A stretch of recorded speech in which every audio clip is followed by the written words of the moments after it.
continuer à acclamer notre Seigneur.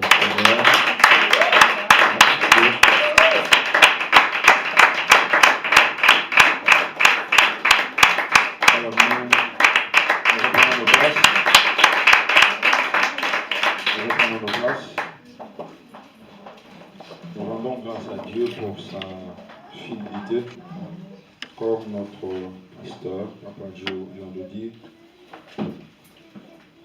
il a dit des choses, le Seigneur, au travers de son serviteur, notre Papa Jean Bosco, lui a dit des choses. Et voilà, aujourd'hui, le Seigneur est en train de matérialiser cela.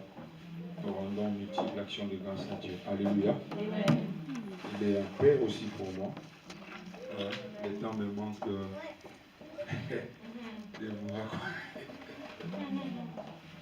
Merci encore, Papa, d'être là ce soir.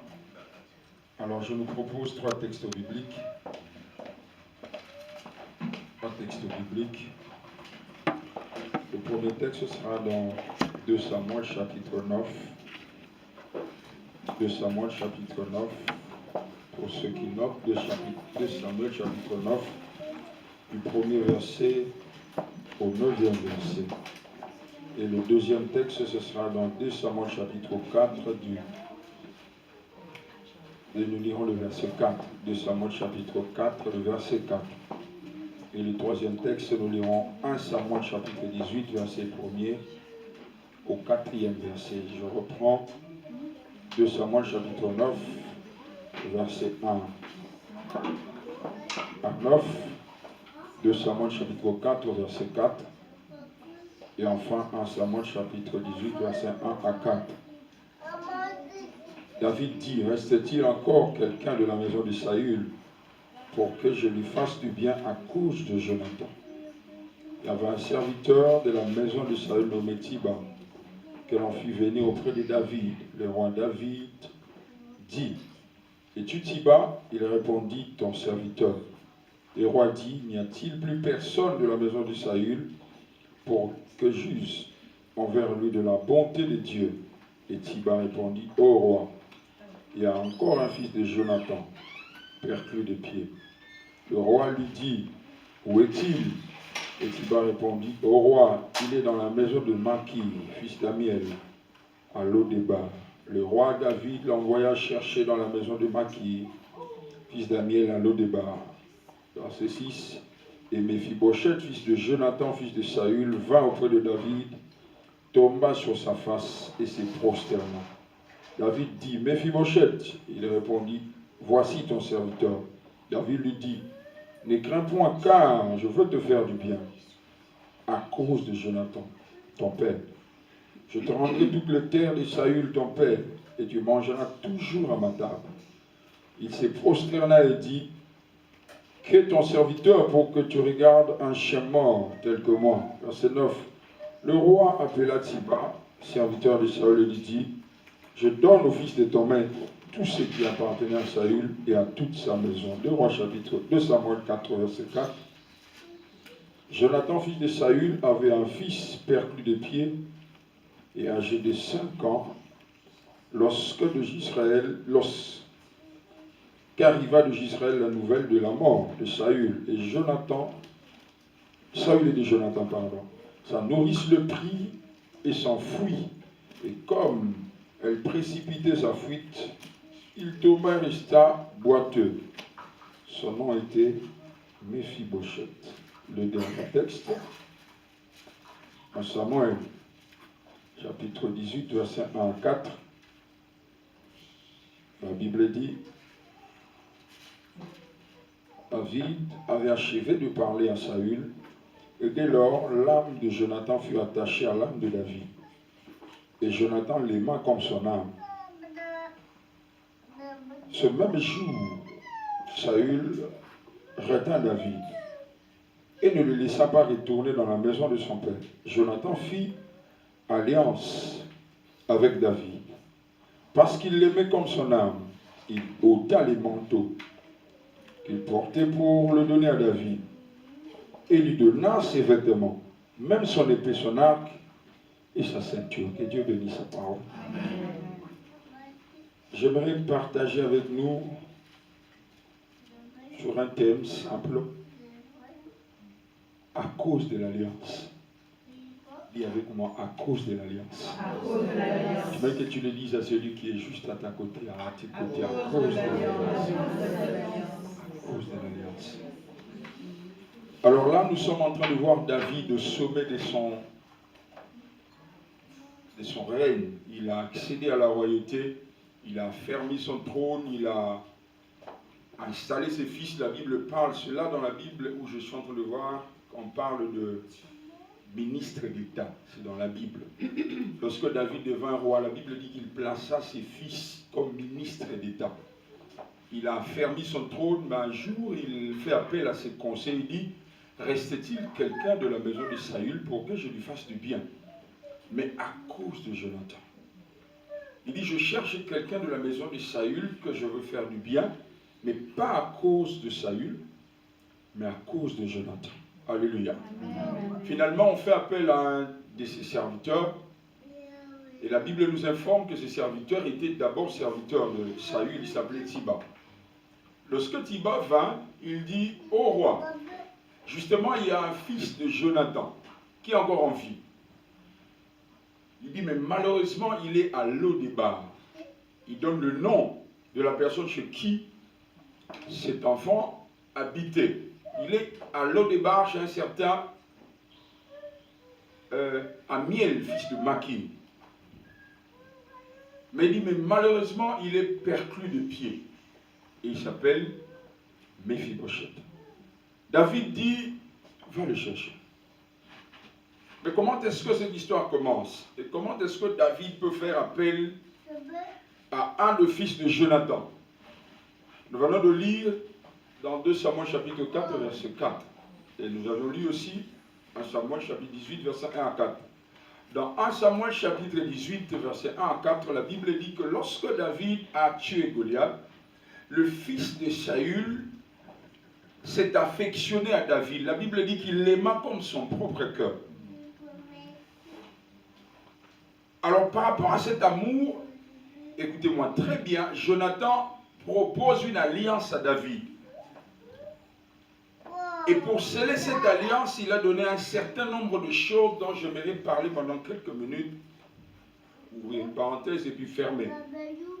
La Bible dit qu'il lui a donné un certain nombre de présents. Premièrement, il lui donne son épée. Lorsque David reçoit l'épée de Jonathan, ou lorsque Jonathan est en train de donner son épée à David, la Bible dit ceci, que les Philistins se sont organisés pour que les armes ne circulent plus en Israël. Donc, une épée était quelque chose de très précieux. Jonathan ne donne pas n'importe quoi à David. Une épée, c'est une arme de défense et d'attaque. C'est comme si Jonathan voulait dire à David, à cause de cette alliance, partout on te combattra, tu compteras sur moi. Amen. Et c'est comme s'il voulait encore le dire. Lorsqu'on te combattra, prends, ça c'est mon épée. Je ne me retrouverai jamais dans le camp de tes ennemis. Lorsque nous sommes amis avec quelqu'un, on ne peut jamais nous retrouver dans le camp de ceux qui le calomnient. On ne peut jamais nous retrouver dans le camp de ceux qui le combattent. Jonathan était en train d'assurer David, il dit, je ne te combattrai jamais. Mais lorsqu'on te combattra, compte sur mon appui. Il ne s'est pas limité à l'épée, il lui a donné sa ceinture. Dans l'ancienne alliance, la ceinture parlait de la sincérité, mais dans la nouvelle alliance, ça parlait de la vérité. C'est comme s'il voulait dire à David, je serai vrai, je ne serai pas hypocrite. Je ne porterai pas un masque. Lorsque je ne serai pas d'accord avec toi, je te le dirai. Il ne se limite pas là. La Bible dit qu'il lui donne même son arc. L'arc, c'est pour atteindre les cibles lointaines. Il dit, même lorsqu'on te combattra de loin, compte sur moi. Il continue, la Bible dit qu'il lui donne son manteau et ses vêtements. Une autre version parle de sa tunique. La tunique, même lorsque vous lisez dans la Bible l'histoire de Joseph et autres, la tunique c'est quelque chose de personnel. Lorsqu'on a arrêté Jésus, la Bible dit qu'ils se sont partagés ses vêtements, mais la tunique on ne l'a pas touchée. Parce que la tunique c'est quelque chose de très personnel. C'est comme si Jonathan voulait dire à David que tu es fils de berger. Je suis prince, mais à cause de cette amitié, nous avons un même niveau. Ah, ça c'est encore un conseil que je donne à quelqu'un. Lorsque Dieu te connecte à quelqu'un, quel que soit ton niveau, vous avez un même niveau. Amen. Ça, c'est l'un des principes de l'amitié. Est-ce que vous êtes là? Amen. Lorsque Dieu te met à cœur de te connecter à quelqu'un et tu sens que c'est une connexion divine, quel que soit ton niveau, ton rang social, sache que vous avez un même niveau. David voulait dire à Jonathan, voulait dire à David, parce que je t'aime, considère-toi comme un prince. Amen. Vous êtes là avec moi? Amen. Et lui donna encore un manteau, symbole d'autorité, symbole de couverture. Mais bien aimé, là je commence mon message. Lorsque Jonathan donne ses présents à David, papa David ne lui donne rien. En quelque sorte, David reste avec une dette morale. Il ne donne rien, non pas par mauvaise foi, il n'a pas. Finalement, quelque temps après, la Bible dit que si Jonathan meurt, David meurt. Et pardon, Jonathan meurt, Saül meurt. Et c'est là que cette histoire que nous venons de lire commence. Alors lorsque David pose la question, restait-il quelqu'un dans la maison de Jonathan, de Saül, pour que je lui fasse de bien à cause de Jonathan? En fait, David se rappelle de l'alliance, et David se rappelle aussi qu'il avait une dette morale. Non mais écoutez, mais la Bible va loin. Lorsque vous étudiez ce texte, vous verrez que Siba, la personne qu'on a fait venir, comme quoi lui connaissait un des fils de Jonathan, au lieu de citer le nom de Jonathan, il ne cite pas. Pardon, au lieu de citer le nom de Méphibosheth, il ne cite pas. Il dit, je connais un fils de Jonathan. Au lieu de dire qu'il s'appelle Méphibosheth, non. Il dit, il est perclus des pieds. En fait, il l'a fait exprès. Pourquoi? Parce qu'il y avait une loi que David avait votée. Lorsque David était en train de conquérir Israël, il y avait une ville qu'on appelait Jébu, l'actuelle Jérusalem. Lorsqu'il est arrivé pour conquérir cette ville, il est écrit que les boiteux et les aveugles l'ont résisté. Alors lorsque David a accédé à Jérusalem, il a fait voter une loi. Il a dit, aussi longtemps je serai roi, les boiteux, les perclus n'auront jamais accès. Alors Siba connaissait cette loi. Lorsqu'on voulait parler de Méphibosheth, il a dit, oh roi, il y a un fils de Jonathan. Au lieu de dire qu'il s'appelle Méphibosheth, il dit non, il est perclus de pied. C'est David qui a voté cette loi. Je vais vous faire réfléchir un tout petit peu. Je crois que c'est un film que nous avions vu. J'ai vu un jour à la télé et j'apprécie beaucoup ce film, Un prince à New York. Vous connaissez ce film? Alors, vers la fin du film, je suis en train de voir ce couple à bord d'un véhicule. La dame est en train de parler à son mari. Il dit, chérie, tu ne trouves pas que c'est mieux que nous donnions notre fils la femme qu'il aime? Les messieurs disent non. Notre nation ou mon royaume est régi par des lois. Et il continue, il dit, qui suis-je pour changer la loi? Le roi a dit, je croyais que tu étais le roi. Ça veut dire que c'est possible que c'est lui qui a établi les lois change les lois. Amen. David a établi cette loi comme quoi les perclus et les boiteux ne pourront pas avoir accès. Mais c'est lui le roi. Amen. Oh. Amen. Amen. Écoutez ceci. Siba va jusqu'à Lodébar. Le mot Lodébar, lorsque vous sectionnez cela, l'eau veut dire sang. Débar veut dire communion, communication. Donc, un lieu, il n'y a pas de communication, un lieu, il n'y a pas de connexion. Mais ce garçon arrive là où il n'y a pas de connexion, il n'y a pas de communication. Comment il arrive là? À cause de l'alliance. C'est-à-dire, l'alliance a la capacité de venir te prendre là où il n'y a pas de connexion. Amen. Là où il n'y a pas de communication. J'aimerais dire à quelqu'un ce soir, même si tu es dans une famille, il n'y a pas de connexion. Parce qu'il y a des ceux qui sont nés et grandissent dans des familles, il n'y a rien. Il n'y a rien du tout. Il n'y a pas de connexion, il n'y a pas de relation. Nous n'avons pas personne qui peut se lever pour nous aujourd'hui pour dire, ok, je suis le pilier de la famille. Il n'y en a pas. Mais pire que ça, la Bible dit qu'il est à Lodébar. Lodébar, c'était dans le territoire des Manassés, de l'autre côté du Jourdain. C'est ce qui justifie le fait que même David ne pouvait pas savoir où cet enfant était. Mais l'alliance est allée le chercher. Amen. Alors je pousse loin ma réflexion. La Bible dit, la Bible nous dit, subitement, Méphibosheth arrive à Jérusalem. Alors je réfléchis, comment est-ce qu'il est arrivé à Jérusalem? il était perclus des pieds. Alors je me dis, c'est possible, ça c'est Flarin qui réfléchit, je me dis, c'est possible que Tiba l'ait transporté au dos. Amen. Vous savez, à cause de l'alliance, Dieu peut faire que des hommes et des femmes te prennent en charge. Amen.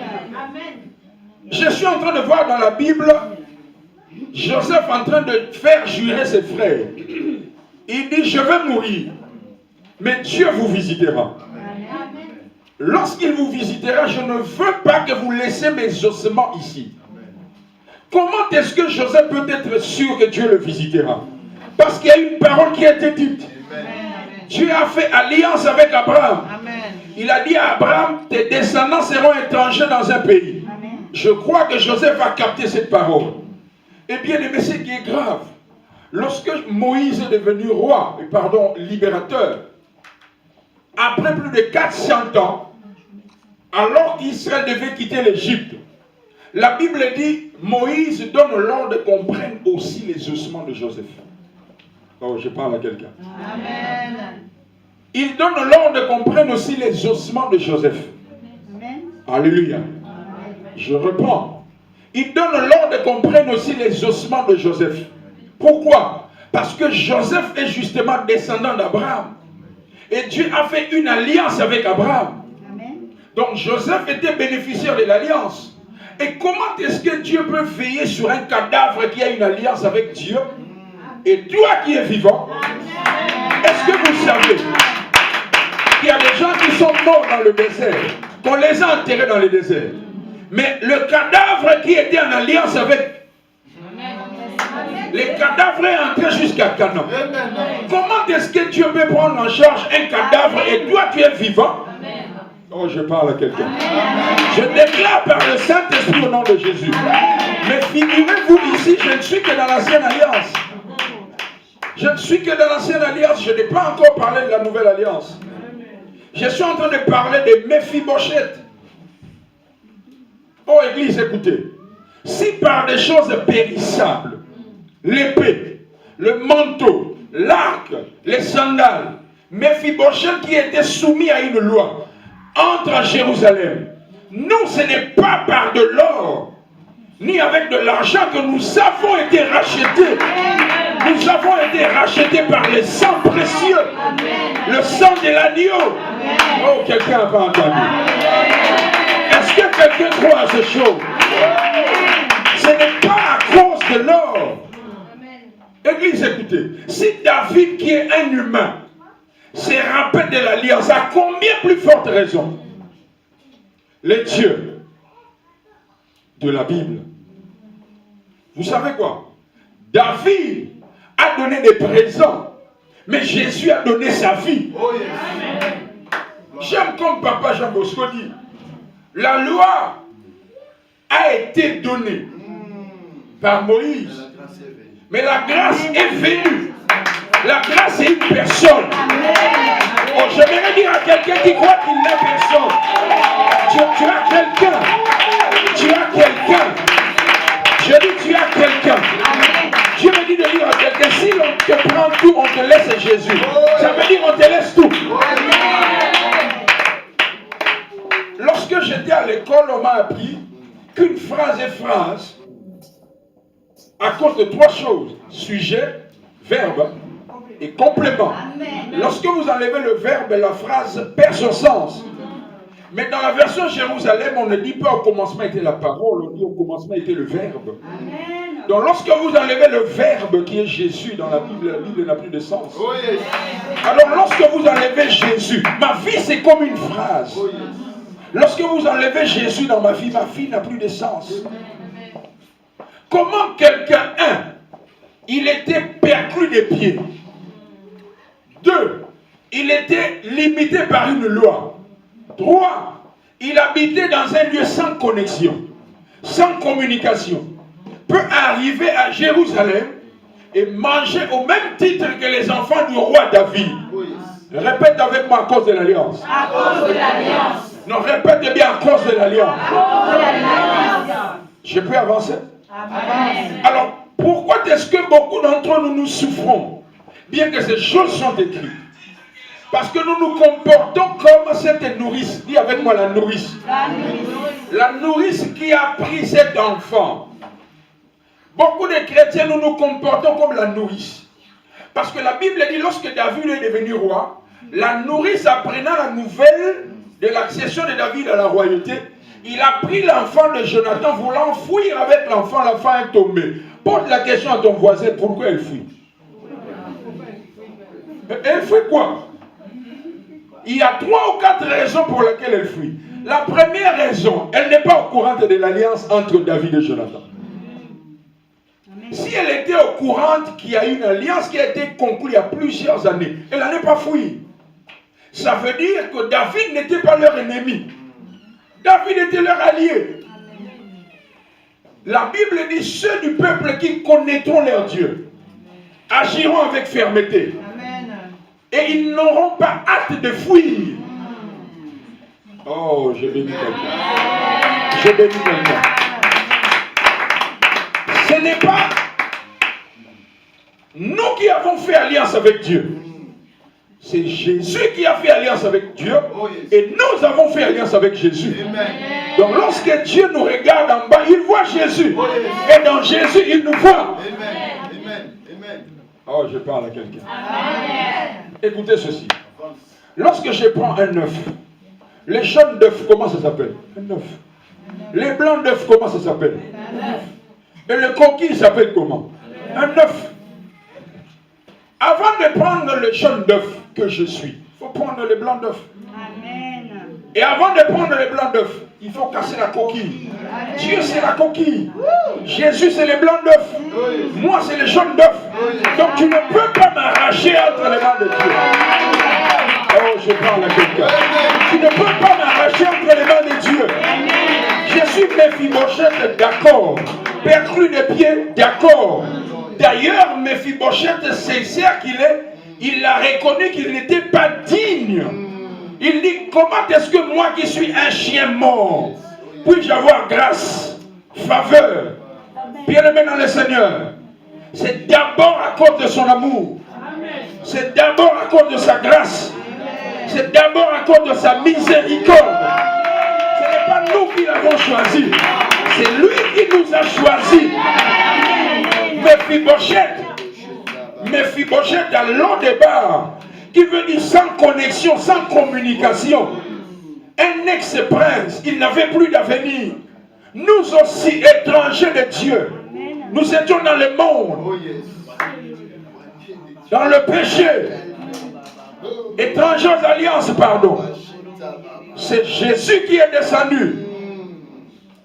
Oh, je parle à quelqu'un. C'est Jésus qui est descendu. Il est venu vers nous. Il est venu nous chercher. David était chez lui. Lorsqu'il était en train de penser à Méphibosheth, Méphibosheth ne le savait pas. Il était à Lo-Débar. Oh, mais je bénis des gens comme Makir. Les Makirs, ce sont des personnes qui croient en nous par révélation. Parce que Méphibosheth n'a plus rien d'attirant. Il est perclus de pieds. Il n'est plus prince. Et puis il est subi une loi. Et puis ils sont à Lo-Débar. Mais pourquoi est-ce que Makir est en train de le garder? C'est pourquoi je prie que Dieu te donne les yeux de l'esprit, afin de comprendre les hommes et les femmes de la destinée. Il y a des gens aujourd'hui, lorsque vous les regardez, ils n'ont rien d'apparent, ni éclat ni beauté. Mais en eux, dans ces personnes, résident des richesses. Je prie de tout mon cœur que Dieu te connecte à tes David. Parce que Jonathan était roi. David, c'est un berger.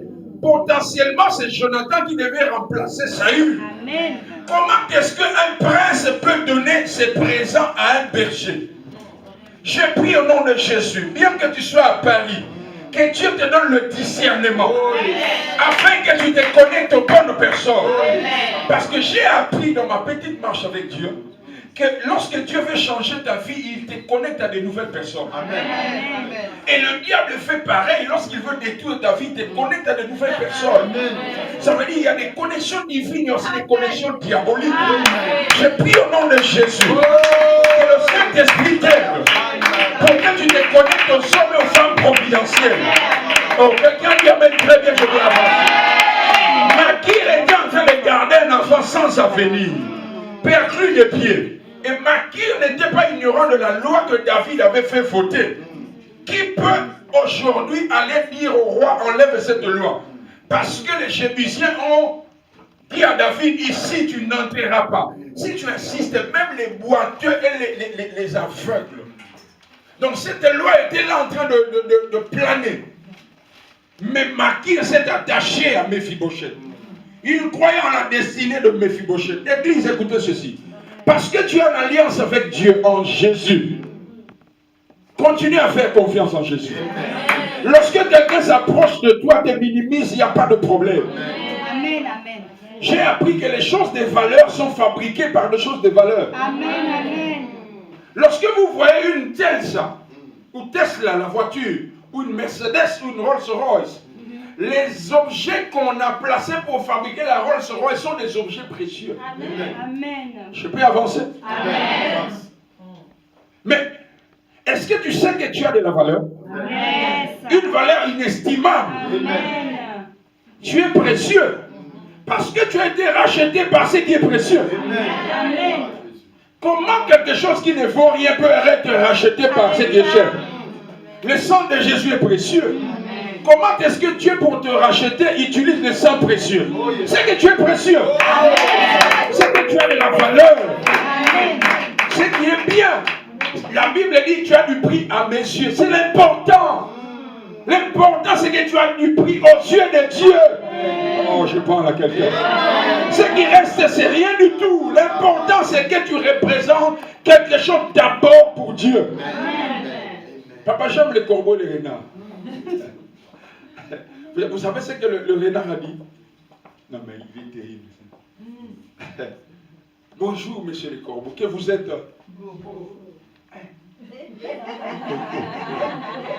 Non, mais écoutez la suite. Il dit, et vous êtes quoi? Beau, et puis? Non. Ah, si vous le dites, je continue pas.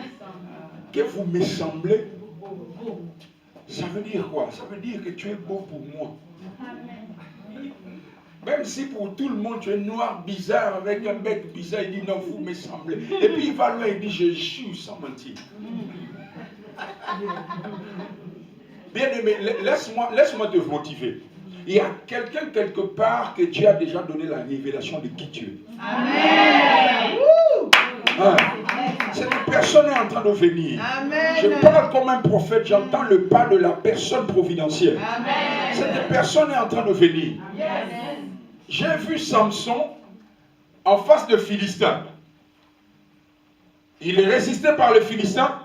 Samson regarde à gauche et à droite. Il voit, la Bible parle d'une mâchoire d'âne. Il ramasse la mâchoire.